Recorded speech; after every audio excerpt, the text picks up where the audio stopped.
It is with great pleasure to welcome and introduce our three esteemed guests tonight.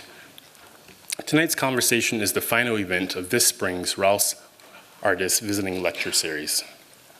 The Rouse series illuminates new perspectives on the built environment by sharing the work of a broad range of visual artists, writers, directors, and other creatives at the GSD.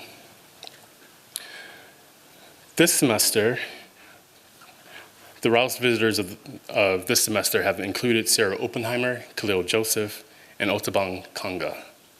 Such events hold particular importance because they offer our community the opportunity to engage with a plurality of design methodologies and cultural practices that enrich our investments here at the school. Before I introduce tonight's speaker, I'd like to mention that our last event of the spring semester will be tomorrow here in Piper, April 24th at 6:30 by the landscape architect Stig L. Anderson, who will be giving a talk entitled After Nature. Tonight's event is a conversation with Raf and Sterling Ruby, moderated by Jessica Morgan. Jessica Morgan is the Nathalie Gunsberg Director of the DIA Art Foundation. Since joining the DIA in January 2015, Morgan has helped advance the DIA's mission by presenting an array of new and exciting programs, such as the Dream House by LaMonte Young, Marian Zazilia, and Jung Hee Choi, as well as new exhibitions of works by Robert Ryman, Hanne Darboven, Kishio Suga, and François Morellet in New York City. She has held two previous curatorial positions at the Tate Modern from 2002 to 2010, and from 2010 to 2015. Morgan was also the artistic director of the 10th annual Gwangju Biennale in 2014. She also held previously the chief curator at the Institute of Contemporary Art in Boston, where she organized exhibitions by, among others, Karsten Haller, Ellen Gallagher, Olafur Eliasson, Marlene Dumas, Carrie James Marshall, and Cornelia Parker. Sterling Ruby was born in Bitburg, Germany. He graduated in 1996 from the Pennsylvania School of Art and Design. He received his BFA in 2002 from the School of the Art Institute of Chicago. And in 2005, he received his MFA from the Art Center College of Design in Pasadena. His work has been featured in numerous solo and group exhibitions. Raf has led varied and distinguished tenureships at some of the world's most notable fashion houses. Raf currently serves as the Chief Creative Officer at Calvin Klein, Inc., and in this role, Mr. Simons leads the creative strategy of the Calvin Klein brand globally across the designer, contemporary, bridge, underwear, and home categories. In addition to overseeing all aspects of the global marketing and communications, he also oversees the visual creative services and story design. Simons was born in Belgium, where he later studied and obtained a degree in industrial design and furniture design. In 1995, he launched his eponymous line, Raf Simons.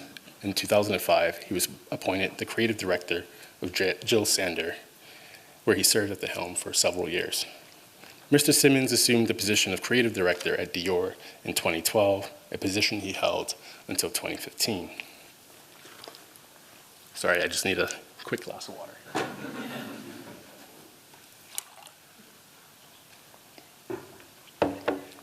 Tonight's conversation will take as a point of departure the collaborative practice between Raf Simons and Sterling Ruby. Sterling's work is visceral and beguiling. Sterling shapes new forms with material plasticity, playing with scale and mixing mediums and media.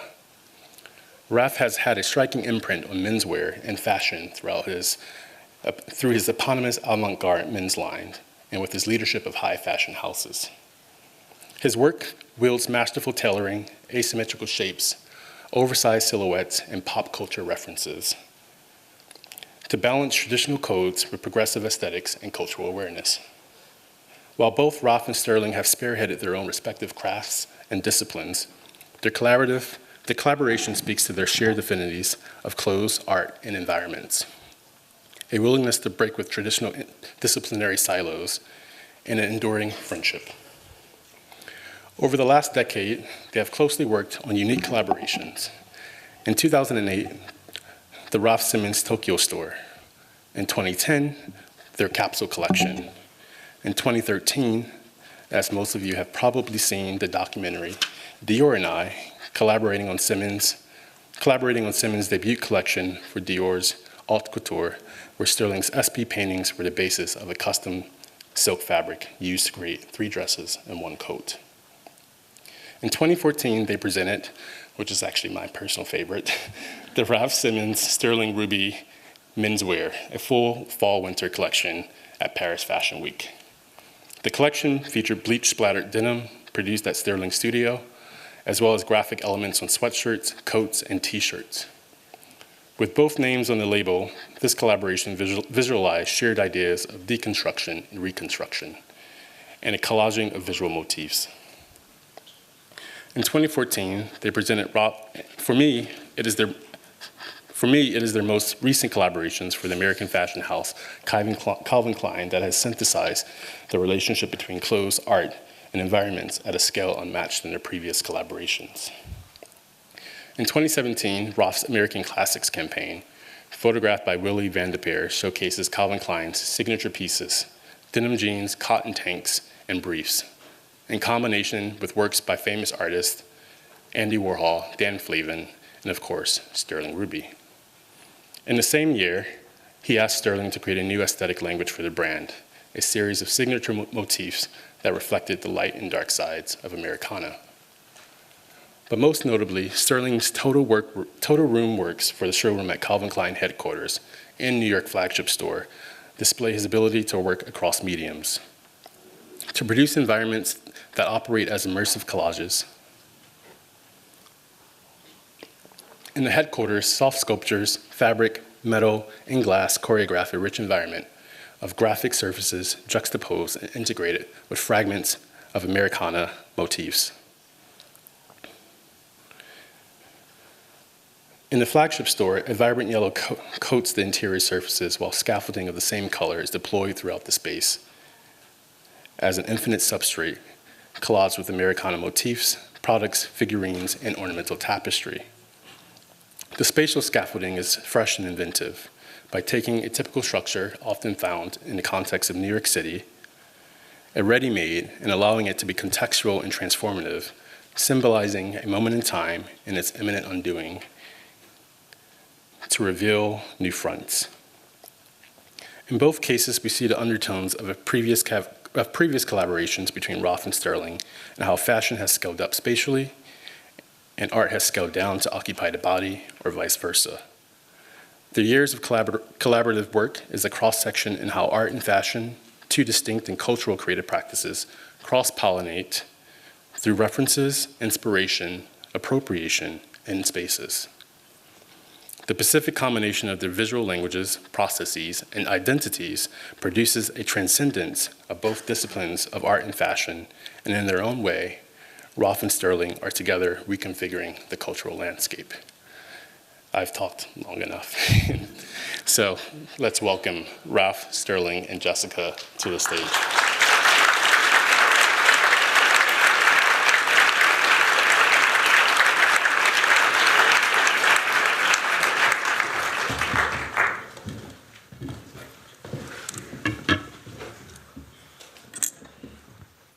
Thank you, Sean, and thank you everybody here at GSD. You've done a fantastic job of organizing tonight's event. I'm very honored to be here. My job is really just to ask questions, so I'll try and talk as little as possible. I think you've said many great things, Sean, and I agree with you. The 2014 collection, that was a highlight. But I think, for me, certainly one of the extraordinary things about your collaboration is, on the one hand, the length of time that you've worked together, which is very unusual. We've had many examples of art and fashion coming together, but this is no sort of slapping an image on a handbag. This is something that's really developed over many years and on many platforms, which I think is the other fascinating part of how you've worked together. It's not yeah, it's not image on product. It's really something that's been integrated into so many different ways in which you've worked together. And I hope that's really what we can talk about today. But to backtrack, I know we have some people here who are probably extraordinary experts, probably far more so than me, in fact, in both of your work. But having talked to you a bit, I certainly have things that I want to hear you speak about. But perhaps for those who are not so familiar, we can actually begin at the beginning, so to speak. And if I understand correctly, you really met Raf really as a collector, looking at your work, Sterling. And you met in LA in sort of different circumstances, not as collaborators, but really as collector and artist.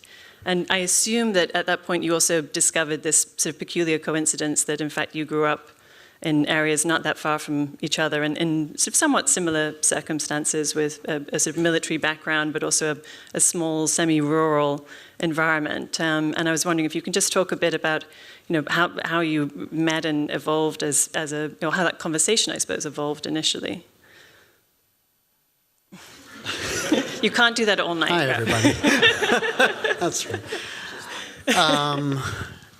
Raf and I first met at my studio in Los Angeles. This was a studio that was maybe 10 or so more years ago. Actually, many, yeah, maybe 14 years ago.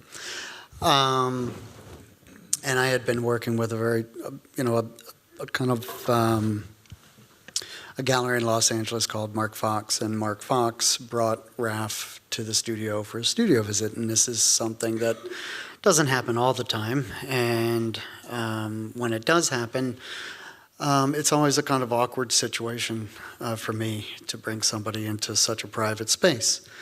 And the thing that was completely different about the first studio that I did with Raf was that we really got along extremely well. And over the years, we started to talk about how we grew up, what we had experienced, and we started to understand that we had a lot of commonalities together, growing up in mostly rural settings. Even though I was in Pennsylvania, he was in Belgium.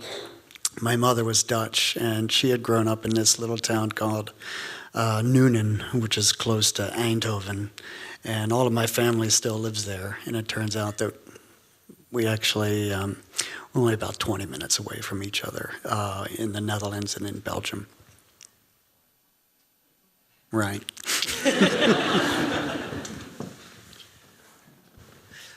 Well, I had bought some ceramics from him in the early days, not knowing who he was, and Mark Fox was his gallerist, whom I was very close friends with already, and I rarely do studio visits. I still don't know why, because actually I find them very interesting and fascinating. And Mark said, I think you should meet Sterling. It was very much Mark saying, like, you should come. And I don't remember exactly the year, but I do remember it was just before you showed your first paintings, or when you just showed your first paintings, so you probably know better the timing.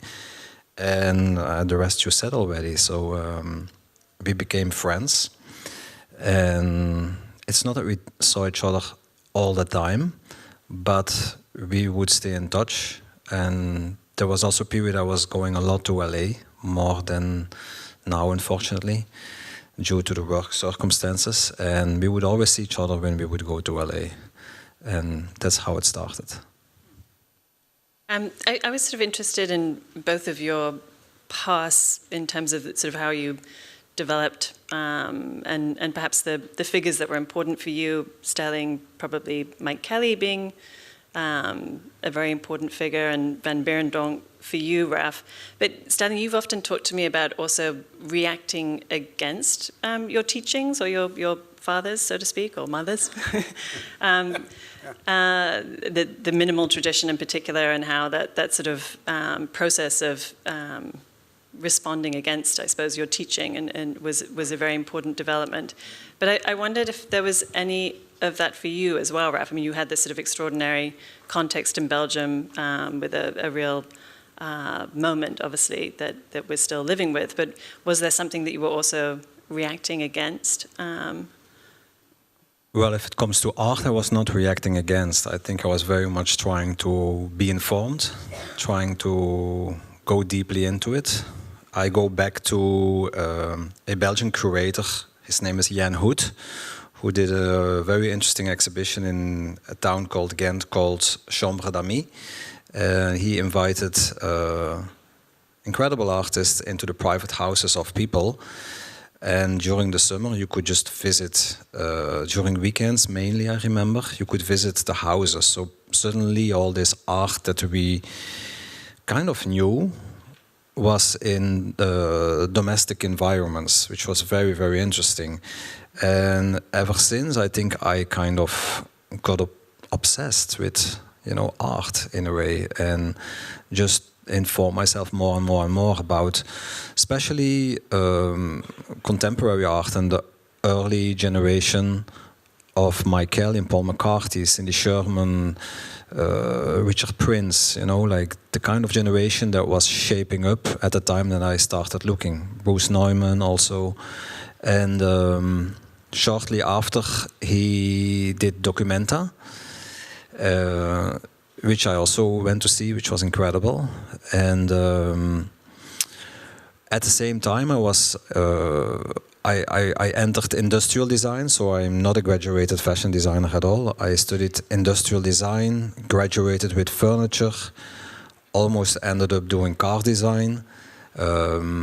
And when I graduated, there was another important thing happened in Belgium, which I think is important to say. There were 6 Belgian designers who were taught under one direction from a woman called Linda Loppa at the Antwerp Academy. I think most of you know the most of these names. The most famous ones: Martin Margiela, Dries van Noten, Walter van Beerdonk, Dirk van Zanen, Marina J, and de Meulemeester. And they kind of grouped themselves and started showing together in London, and it made a big buzz on the international scene. And I think for lots of us, for lots of my generation, it became something, I don't know, to kind of aspire or something, like I was already in industrial design, and at the same time I knew that I couldn't really find my way. So I knew I will have to go to Italy maybe to find producers or to find people who can help me with my furniture. At the same time, there was this whole thing happening in Antwerp around me, basically. And that's when I thought, you know what, let's give it a shot. And that's when I started designing clothes. Inspiring, but it must also have been quite overwhelming. I mean, as a sort of conceptual level of work, those designers, it's interesting how you're describing this dual trajectory of being interested and engaged with an artistic practice that was highly conceptual, as well as being in the midst of these designers who were obviously playing with the boundaries of fashion in a way that I think most people had not become used to. Can also be how to find your own space within that is a difficult conundrum, perhaps. No? I think I was way too naive at that point to worry about it. Yeah, to worry about that. I also never really saw any of them highly conceptual except one, personally. I did have a strong feeling about being reactive. I definitely felt like I do not want that my stuff looks like any of them since day one. And so what happened between you met and then asking Sterling to design the store in Tokyo? So, I mean, obviously something must have happened in between. You had been speaking, but I mean, was it it felt like a logical move for you to invite him at that point? I mean, you had never done anything like that, to my knowledge, right, Sterling? Yeah. No, I hadn't. No, this was really a kind of culmination of a number of years of just hanging around the fireplace, figuratively, but also literally. I started, continuing to visit family in the Netherlands. I also, I started exhibiting throughout Europe pretty frequently, and between Raf's trips to Los Angeles and my trips to Belgium, we really understood that we had a lot of similarities, both in the scenarios of things that we found most influential. And when you approached me to do the store, I think because I had never done anything like that before, I took it in a direction that I think was mostly like, how do you collapse space? And how do you make it desirable enough that people want to go in and kind of shop? So it was, for me, an initiation into this problem-solving scenario that didn't really have the same principles that making a piece of sculpture or a painting did. I think if we go that much back in time, maybe even before the Tokyo store, we did not want to, or we did not dare to say things to each other that we actually maybe already felt. We were very interested in each other's practices, and maybe we had the desire to do things that people could not see us doing. Like, he might have had already an interest in clothes. Actually, he did. I know it now. And I might have had already an interest in other things than clothes. So it was a very Bauhausian kind of thinking, in a way, if you now try to kind of maybe put it in a more intellectual, you know what I mean? It doesn't work. It's, sure. But at that time it wasn't like that. We wouldn't talk about it in that way at all. Actually, we still don't. It's just something that I think that maybe we were too afraid or too shy to already speak about it, that we were interested to enter in each other's worlds far more than when you see the collaborations these days. And I think it has a lot to do with the friendship, but also with the interest in each other's practice and the trust. Because I'm a person who is extremely interested in other people's body of work, but not necessarily to a point that I would say, oh, come, let's do a label together. It's not even tagged Raf Simons for that season. It's tagged you and me together for that season, or a year, or 5 years, whatever we might still do. And I think that's the big difference. I think for the longest time we had a friendship, and we had a like-minded set of standards that we kind of followed, things that we found influential. But I agree with Raf that for such a long time, I think that we looked at each other's perspective, choices to be completely opposite of one another. Just the industries of them seemed at odds.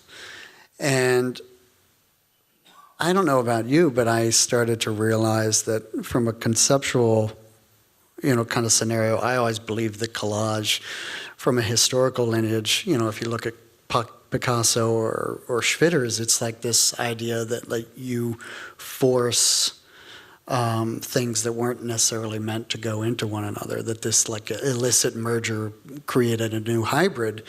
And I think you and I started to see people doing things that were cross-pollinating between art and fashion, but not doing it very well.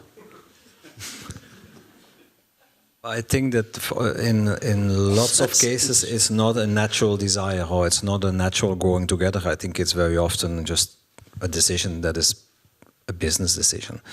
Very often there might be maybe something that triggers, like a designer who's interested in an artist, but then all the rest, it's like a package to sell. I think we never really had that intention.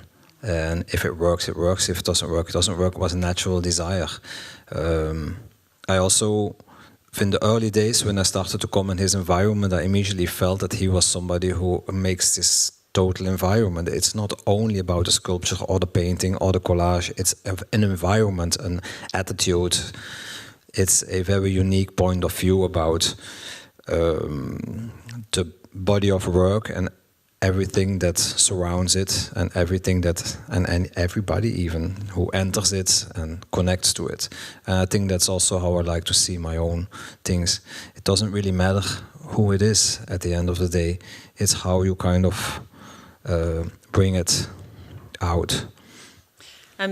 Sterling, you didn't feel any sense of taboo crossing into the world of fashion, the questions around, whether it's to do with form of commodity, disinterest perhaps in the unique object, which most of the art world is built around, the sort of mythology of the unique form. I imagine there must have been some moment where you felt, ooh. I was Dirty fashion. Yeah. Well, no, it's true, because I had a lot of hesitation, but it wasn't me hesitating. It was a lot of people around me hesitating. Yeah. I mean, I had art dealers just blatantly saying, "This is a bad idea. Don't do this." And I have to say, prior to my knowledge with Raf, I had really loved this notion of like centered Bauhaus structure, and I had been making my own clothes, but I wasn't thinking of them as fashion, and I had been making environments, but I was thinking of them like in this kind of, historical predecessor of like the 80s installation movement. And I think over time I started to feel so, disheartened by the idea of like what art was becoming.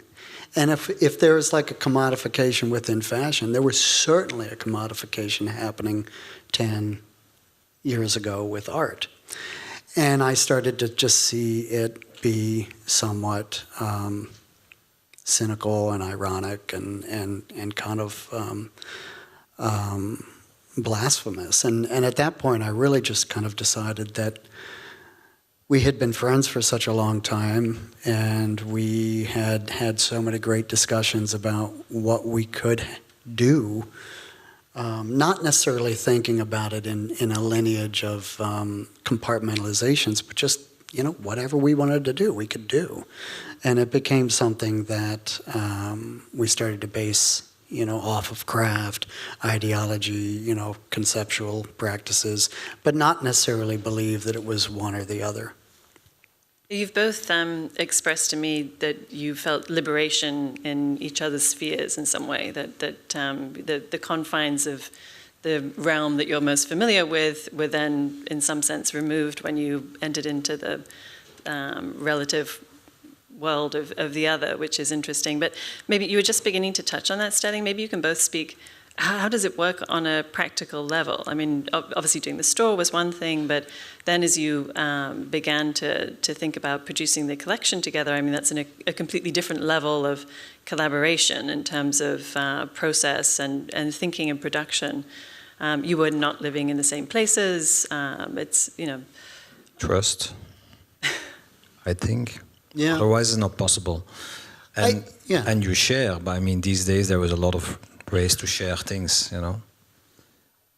It wasn't always very strategic. I mean, when we started developing ideas for the store, when we started developing ideas for, the collection. I mean, anybody who's seen Dior and I will remember the scene where like Raf takes a photo of the dress. I'm going to call you out here a little bit, but I don't know if you've noticed like the phone that Raf was using at the time. It was this old flip phone. And, I mean, for a long time we would exchange any way possible through DHL, FedEx, WhatsApp, texting, sending emails WhatsApp between lately, staffs. I mean, at one point in time, it really felt like we had merged the two studios together. I mean, Bianca is here, and Tyler is right behind her. The two studios really became this kind of homogenized, everybody was working with one another on these projects. But and quite literally, would members of your studios go back and forth between? Yes, but I think we never really felt any hierarchy, how you say, like who should do what amount. I mean, obviously, when he was doing store, he was taking a big amount. I would say 99%. For him, when we did the collection, I was taking a big amount on me. That's how the studio is structured. That's how, like no matter what we do together, one has more expertise or experience or is better structured. But it's not a problem for us. I think if that would be like a problem, it could never work. Because, we're obviously not together.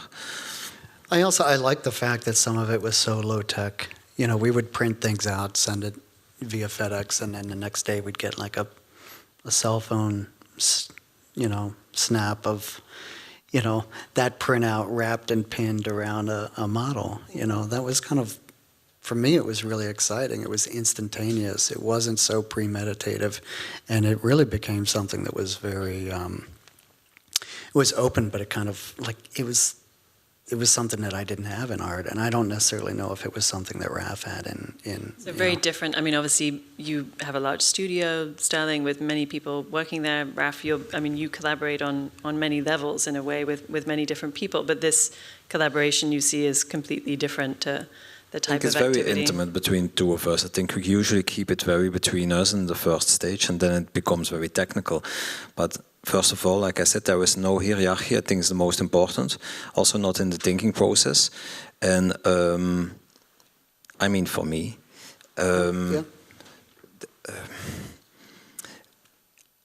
I believe very strongly in collaboration. Even if I launched my brands and I went through it basically alone as a creative person. I have assistants, obviously, but I do think that what is really interesting for me, I always question if I think for myself, I hope it doesn't sound pretentious, I think I have a great idea.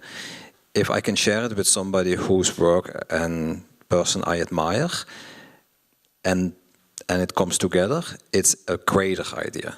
It's a better idea then. If we both love it, it must be even better than when I love it. That's what I think. I had almost the opposite. Well, I mean, I will say that I'm not a collaborator. I'm really not a collaborator. I mean, and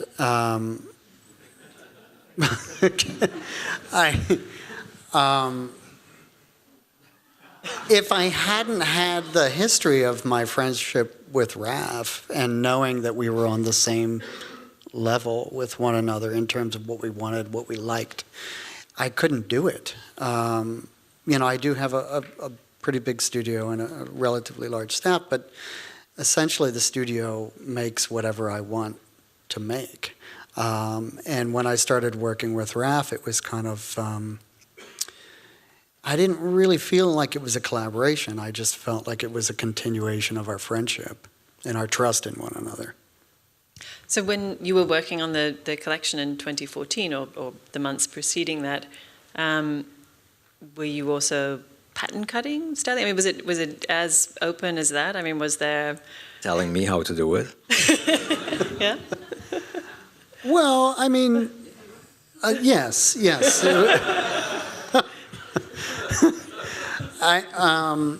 No, it was really exciting because, you know, I have to say, you know, going back to one of your questions about, like, you know, it being taboo, even when I was 13, my mother gave me my first sewing machine. I grew up in this very small town in Pennsylvania, and it was taboo. Like, it was totally taboo, and it was still taboo when I was, you know, in my mid-30s, and these art, you know, people were telling me, don't do that. That's not, it doesn't have the same, you know, level of you know, context and content. And I think for me, it was understanding that somebody like Raf or somebody, you know, like Rick Owens, you know, these are people who think analytically about what they do. And the industry is something that's, you know, kind of outside of this periphery, but the internal kind of like composition of it is something so analytical and so thoughtful that it to me felt natural to do it with Raf. And I think even now it's like, we had a 2-hour phone conversation a couple of weeks ago, and it was just going through printouts that we had sent each other. And essentially saying, yeah, I like that. No, I don't like that. Yeah, I like that. And one of the things that I really like is when we get to something that we kind of have to debate on. And sometimes, you know, sometimes it's on Raf and sometimes it's on me. Yeah. So, yeah, I think, you know, clothes in their most exciting form can potentially change the way you move, the way you think, the way you're perceived. How did you go about thinking about that collection in 2014? And, you know, what was your goal, I suppose, in a way, with that collection beyond the collaboration? What was it that you wanted to achieve with that? That's a difficult question because I think that it was so personal. It was so much about this coming together of the body of work, that how I understood him, and from what I was hoping that he was kind of also wanting to share. How far, I was wondering how far does he want to share, and because obviously I was very interested in the actual body of work also, how it's materialized, how it's built up. In all honesty, for the people that do know that collection well, this is a very atypical collection for us as well, and for fashion in general, I think, the way quite some of the pieces were built up. There is a base that you can almost kind of see as a canvas, let's say, but then we collaged a lot of things on it, and we wanted to do it in a way as respectful as possible to his body of work, but at the same time you need to also have a free hand in a way, you know, like feel as if me and the team could connect to him and the team, not even being physically together. And I think that was the nicest experience. I think, see Bianca, my CEO, smiling those weeks and evenings and nights that we were doing that, because lots of the things was also listening to each other, you know. When you do a collection together, there is already a body of work that exists. A Raf Simons body of work exists already. A Sterling Ruby body of work exists already. It didn't matter for me what the materialization would be, and know where it would be placed. I mean, it could as well have been an art installation somewhere. It just turned out to be a fashion collection. And we then also followed all those rules. Let's do pants, let's do shoes, let's do t-shirts, let's do shirts, coats. Let's do a show. Let's style the show together. He came to Paris, we sat together, we casted the boys, and there was a very, very nice experience. Very, very nice. Very new to me because it was very interesting. An interesting challenge for me, although I knew that I would do that with him as well, to sometimes step back and say, okay, now I really, if I would say like, this is really how I see this now, this is how it's going on the runway, and I can be quite specific, I think. And if he would say, no, would want that, I would kind of go for it. I would say, okay, we do that, and that worked well, actually. So I think there was a lot of, when you are in your rhythm and in your system, because I think lots of things become a system. When you're a musician, you do your music. When you're a designer, you do your fashion. When you're an artist, you do your sculpture or painting or whatever. It's over the years it can become a system, and sometimes interesting to allow somebody in who looks at it in a very different way, and who kicks you a bit from your pedestal. If you are allowing that, it can be very interesting result. I have to be honest, it's one of my favorite collections I ever did. And that's also, I think, because of, you know, like you see it becomes something different. And you see afterwards all the energy from all the people who've seen it. And I think it was also very much because of what it was, not only because of those two unite. I think it was these two ideologies of kind of looking at other past collaborations and really wanting ours to kind of represent craftsmanship, and to kind of look at it being this kind of handmade, tactile sense of the way things were rinsed, the way things were treated, the way things that were patched. Both of those, all of those things had this kind of history in what Raf and I had kind of lived through in terms of our youth. And I think that was a kind of interesting thing, because I think Raf feels this way, and I feel this way. When I was 13 and I was wearing something, it kind of gave me a behavioral power. I never thought of it as fashion.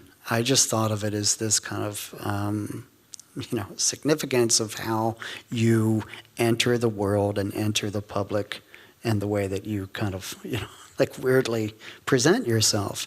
And one of the things that I really loved about the collection is that afterwards I had no idea that it was going to be,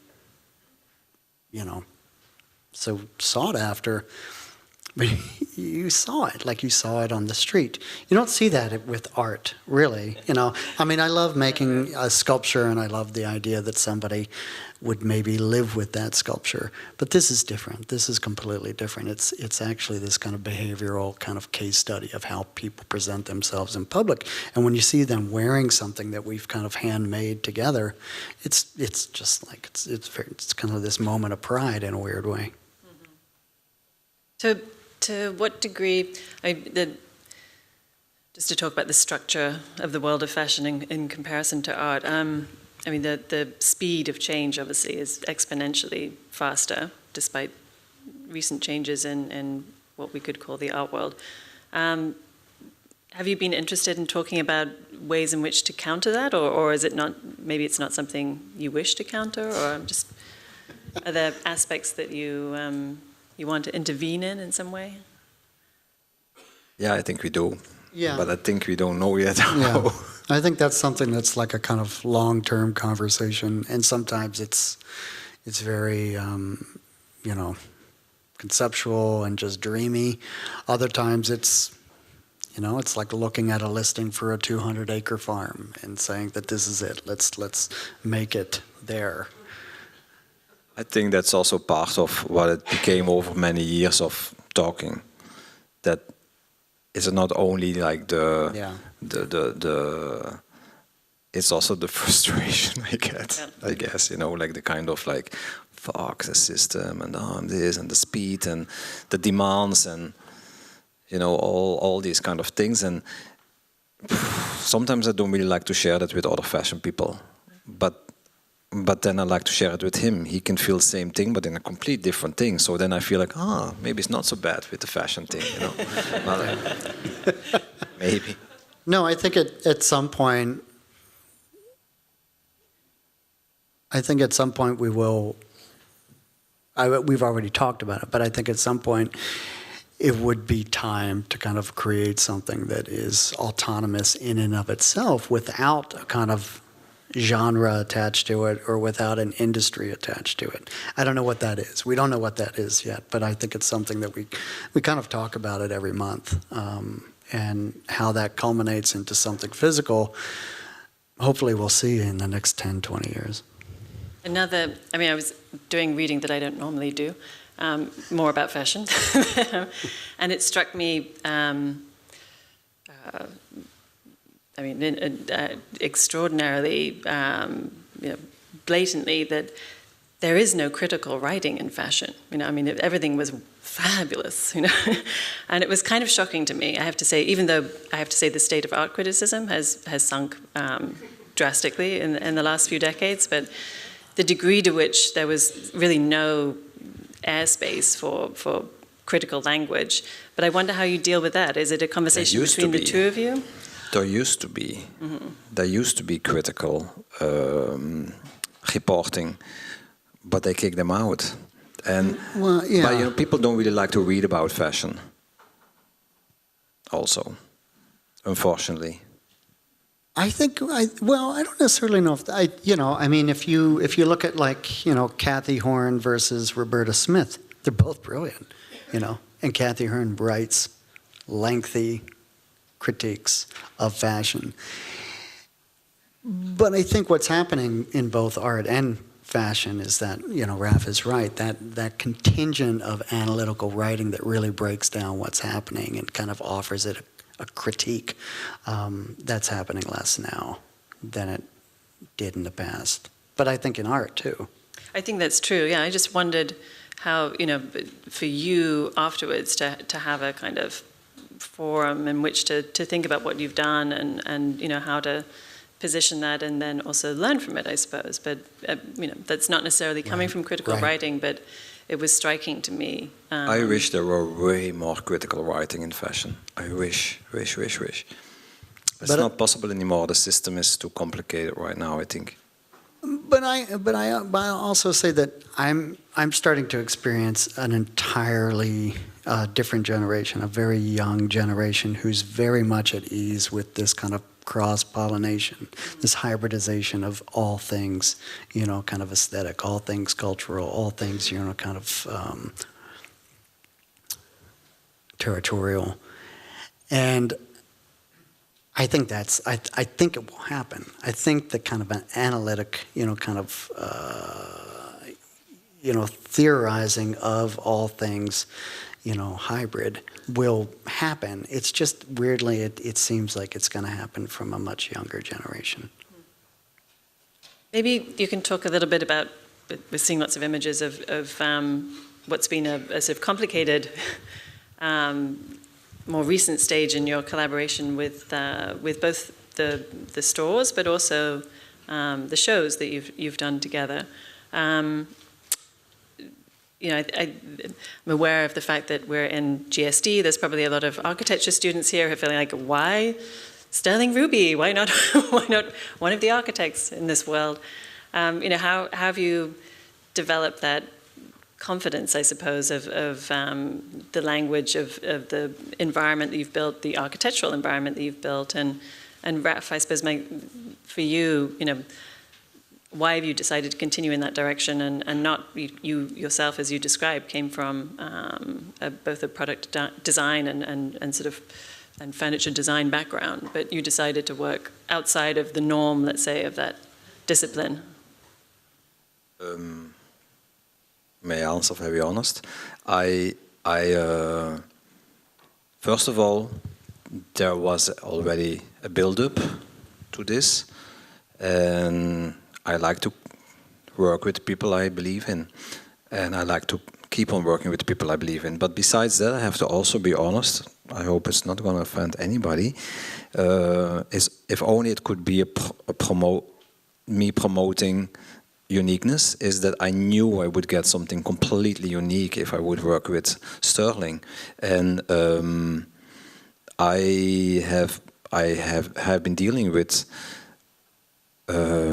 architects that need to do something that relates to my fashion environments, whether if it's a showroom or a shop or a showroom or whatever.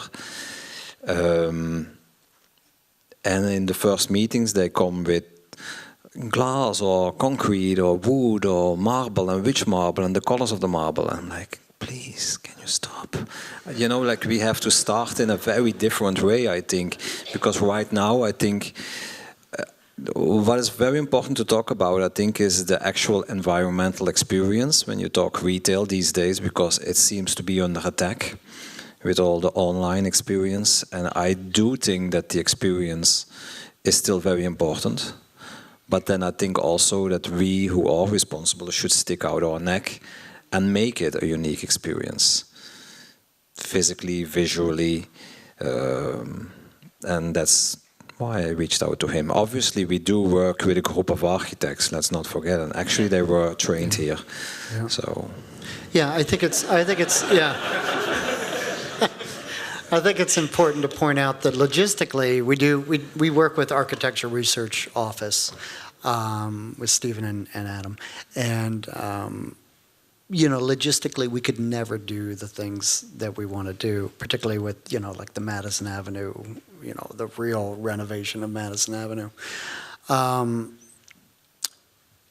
But that's difficult too, because I've worked with a lot of architects, and Raf is right. For the most part, you wind up getting this this list of commonality, materials, shapes, spaces. But the architects that we work with are very, in a weird way, their portfolio is represented by art collaboration. So, they did the Judd Foundation. They did, they're doing the Rothko Chapel. This is a firm that actually works very well with the two of us, and that doesn't always happen either. So in a weird way, it also is contingent upon finding a firm that is liberal and flexible enough that they can, kind of like work with the two of us and kind of interpret ideas. It took a while to find them, or was that somebody you were familiar with? We looked at some people, and but I think it's not so much about the body of work they've been doing. I think it's more about how much understanding they have of what we want to do. Yeah.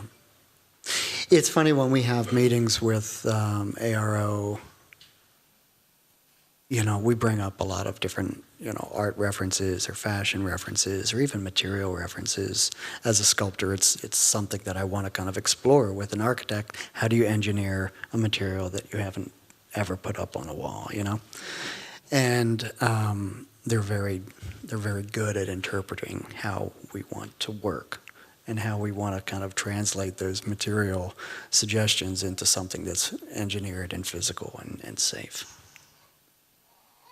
And for the shows that you've been doing together, which in a way, I mean, I suppose, are perhaps the closest meeting point in terms of, when we think of performance and the temporality of it, and how have you gone about choreographing that moment together, or how has that evolved? Calvin? At Calvin or at Raf? Well, I suppose both, but I'm thinking of the recent Calvin show where, I mean, there was a very large structure, there was an environment that was, had a very specific quality to it. Is that again a sort of collaboration from the beginning, or is this more your direction, Raf? No, I think that when we started working at Calvin together on space, it was more in our interest to define space besides me defining the clothes, or the campaigns or the casts, and so we were not specifically talking about a show only or a one moment situation. So we started working actually first on one full floor in the building. We own a full building, and one floor is a floor that he completely redid from scratch, which is the showroom floor, and where we are now also inviting press, and we are also working on the show preps. And out of that came that he also did the actual show space in the building, and more collaborations will come in or out of the building. Then Madison, because I don't know if it was ever publicly announced, Yellow Madison is temporary. We are actually working since quite a long time on the real Madison, which takes way more time to renovate. And other projects coming up, but then everywhere where that language has been shaped up all over the world, it has been Sterling and Sterling's team who did that. I mean, in department stores and in other retail places. Yes. I think it was an interesting time when Raf decided to take the position at Calvin Klein, because Calvin Klein represented something historical in America. I don't know how to say it, totally right, but it had also had this kind of dormant phase. And when Raf and I first started talking about what we could do together at the brand, I think that we started to understand this was a way to, fuck with Americana, and to kind of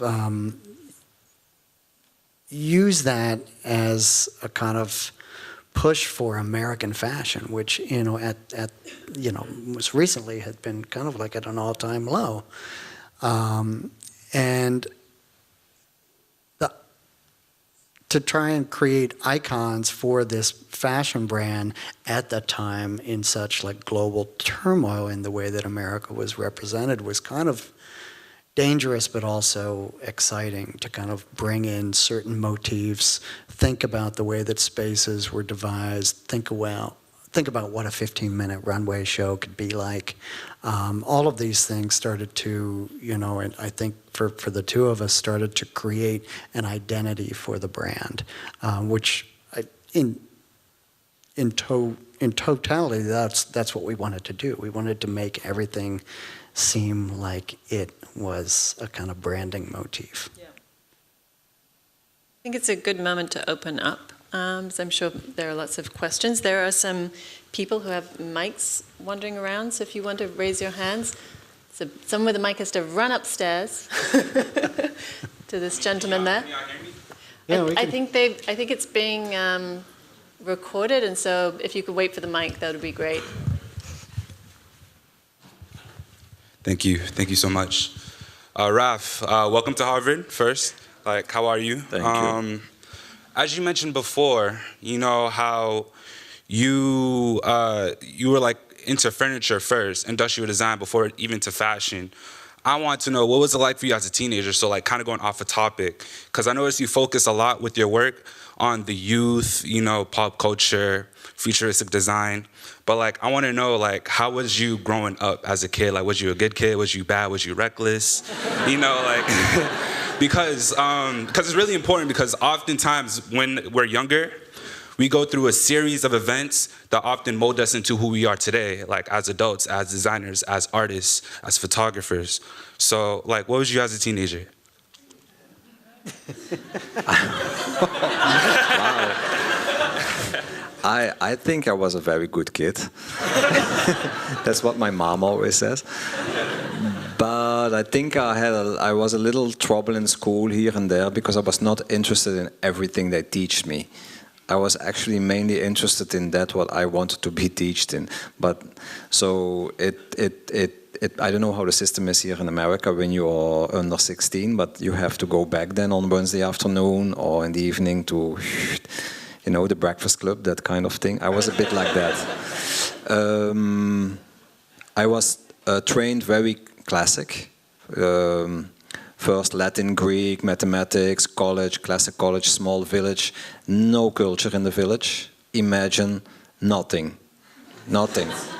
Not even a boutique. No boutique, no movie theater, no call it gallery. I mean, I hadn't even heard about a gallery until I was 17 or 18 when Jan Hout did Chambre d'Amis. So that's, and you followed what you needed to follow. So I wasn't a bad kid at all. Just school was complicated. Then when I found out about the possibilities of university, I was very little informed, because the school was not really informing its students, for sure not in a creative direction. It was a classic college. You were expected to become a doctor or a lawyer.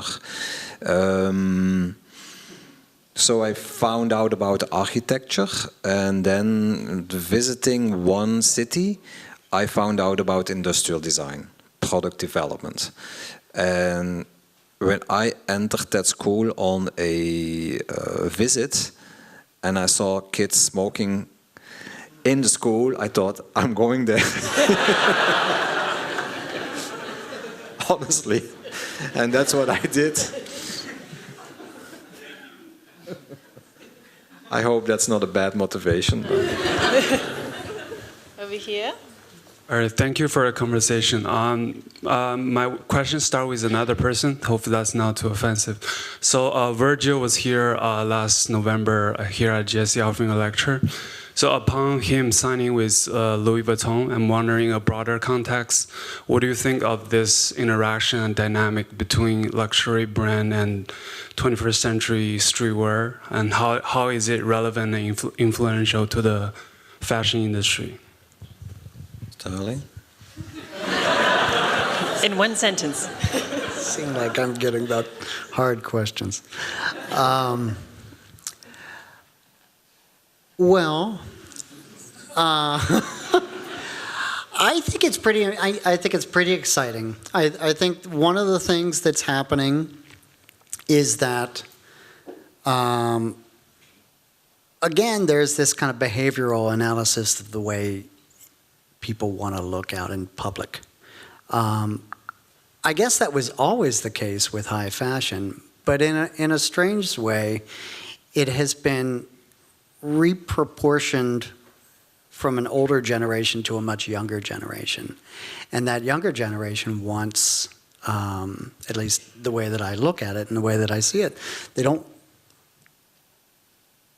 They want to have pieces that are unique. They want to have pieces that are made extremely well out of very nice materials. But it's also this like cross, you know, it's not didactic anymore. These are things that are being mashed up and mixed up, and it's almost that the curatorial process of it or the styling process of it is giving the wearer more liberty, you know? It's not like wearing a unified dress from Chloe, you know? I mean, it's giving the wearer, which is a much younger demographic, the presence and the kind of passion to just mix it up. I also think that's what's happening is that I really like that the Grailed phenomena is giving people the chance to, you know, buy and sell. And that people are kind of looking at it, an entirely younger demographic is looking at it from almost like a collector's perspective. Like, what do you have? Oh my gosh, I'm going to trade that for that. I really like that. I don't necessarily know if that's getting at, you know, Virgil in particular, but I think that one of the things that it signifies, Virgil becoming Louis Vuitton's person, is that higher luxury brands want to have access to that more than they did before.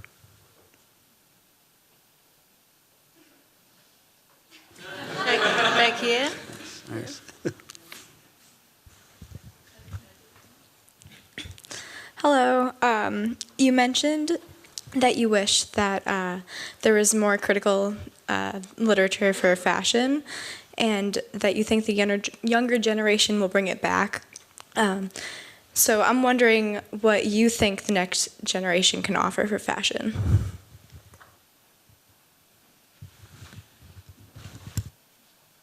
I want to see more people coming in who are very much changing the system, or who don't care so much about the system. I was also teaching for 5 years, fashion actually, at the university in Vienna called the Universität für Angewandte Kunst. And I got struck actually from the desire from most of that generation, and I'm talking now more than 10 years ago, so I think it's exaggerating right now, with their obsessions about having all the surroundings in place. The structure, the money, the press office, everything. Where I actually always taught and told them, like, you have to have an idea. If you have first your ideas, you'll very far in it already, and then things will find you. And I think that it's like he says, like the things that he finds so challenging about previous question is it needs time, I think, to judge. There is so much change right now that it's very difficult to see where it's going. And in my opinion, high fashion, very good high fashion, can only be judged over a serious time span. Because lots of people can do fashion right now and it's going to work in the moment in time. But is it also going to work over a long time? That is the big question, I think. So I think the nature of fashion is that fashion is always interested, and fashion audience is always interested to be completely surprised and to be kind of also. I mean, even myself, I have it. I like to see somebody young coming in with something that is completely different but sublime. And it's not only in fashion. I think it's in all applied arts and in art. And maybe it's weird because I'm sitting next to him, but now I suddenly recall end 90s and I saw these weird ceramics where nobody was doing ceramics in the first place at that time. Definitely not that kind of form language. And then weird collage, and there were yours, of course. We hadn't met at that time at all. And I was like, who is that? They looked incredible, but they also put questions. You know, I think lots of people were questioning them at the time, like, what is this? What is this? Who is this? And now in fashion, I see a lot of things happening. I see why they work, but I don't really question them, because maybe they are not attacking. Sometimes I think you need to attack. You need to be reactionary. I think just in general, the way that the fashion system is, we're starting to see, like, you know, slippage in it, you know, in terms of not being seasonal, doing a non-traditional runway show. I mean, these are very, like, surface-oriented things, but they, hopefully over time, will eventually become something that breaks that system and challenges it, and changes it.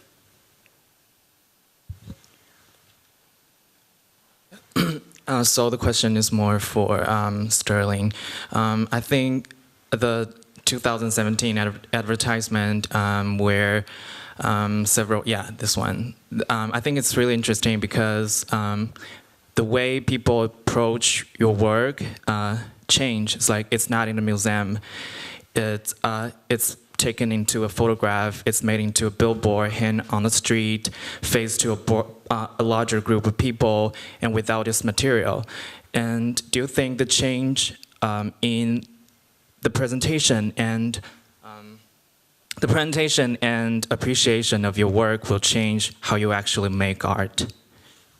I don't really know yet. I mean, I also think that that's a scenario which might take time to to play itself out. You know, like I had said before, very early on, I had a lot of kickback from the people who were supportive of me as an artist, and an artist with, you know, in a capital A kind of sense.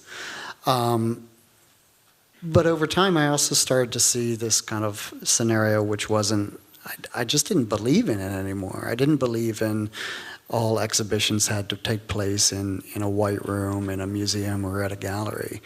And I think culturally what I was responding to in regards to putting that particular textile flag in a photograph, which would then be blown up and put on you know, a billboard in Times Square, was really this kind of thing of putting it in front of people who would never, ever, ever have seen it if it were in a museum or in a gallery.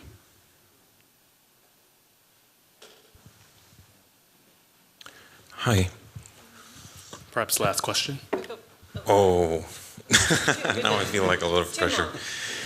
Well, it was mentioned how art and fashion have commodified in the past, 15, 20 years. The word cynicism was used. It was also mentioned how the critical body has been eroded. And so in a way, the subcultures in the 90s seem to be more sincere, more about raw energy. And today there's this sense of, the impossibility of subverting the system. And I don't know if this is just like a golden age fallacy where we think that, the old times were better, or if today's cultural climate offers different opportunities to subvert the system or move beyond cynicism, if that's even seen as something desirable that we perhaps cannot see. So I was just wondering to hear your opinions on this comparison between the 90s and today. Thank you. I always think the future is better in the first place. Yeah, I have to. If I don't think that, I cannot move on anymore.